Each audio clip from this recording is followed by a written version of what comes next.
Meron talagang gano'n, minsan pinagtagpo lang pero di tinadhana. Hello guys, andito tayo ngayon sa MOA. Maghanap tayo ng challenge natin. Pagka hindi ako nakahanap ng challenge natin dito, sasayaw ako ng lamok. So ayun guys, let's go. Ngayon guys, maghanap na tayo ng ng magandang binibini.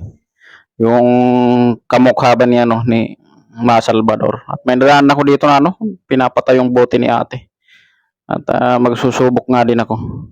Para mayroon patayuin to kaya parang disappoint ako kaya di na lang. Magaling akong magpatayo pero hanggang pagkakataon parang di ko to kayang patayuin. Sana all. Kaya wag na lang. Mahirap magpatayo talaga. Ayan.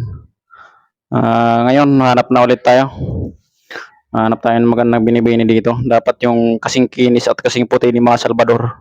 Ayun guys, may nakita tayo dito. Sana all lang talaga. Ngayon lang yan masaya. Pero bukas iyakin na yan. Sa una lang yan masaya. At ito guys, maghanap-hanap ulit tayo.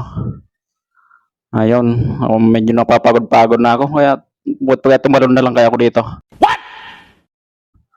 Ayun guys, mayroon tayo ditong nakita. Yun. Ang ganda niya guys. Tingnan nyo nga naman.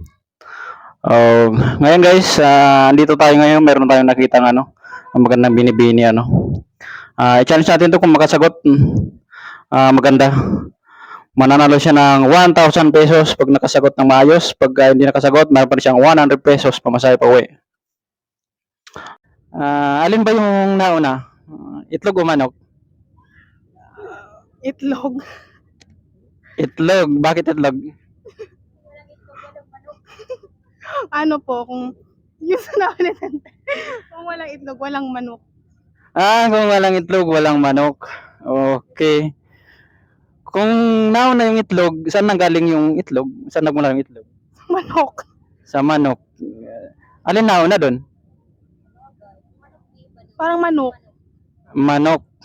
Saan nanggaling yung manok? Sa itlog. Sa itlog. Opo. Next question kung ikaw ay hihalang tulad sa sa artista, sino ang gusto mo kamukha? Si Zainab. Si Zainab ay idol talaga next question pa nung may jowa ka na ba? Wala ka ba? Wala. Wala ka bang jowa? Okay. Nagmahal ka na ba? Oo naman. Oo naman. Ano yung pinagtagpo lang ba o Pinagtagpo pero di tinadhana. pinagtagpo pero di tinadhana? Oo. Okay. Meron talagang gano'n. Minsan pinagtagpo lang pero di tinadhana. What? Pero it's a part ng natin, ang buhay natin kaya doon ka makakuha ng ng lesson At dahil diyan hindi ako satisfied dun sa meron ka pa rin 100 pesos. Thank you so much. Thank you.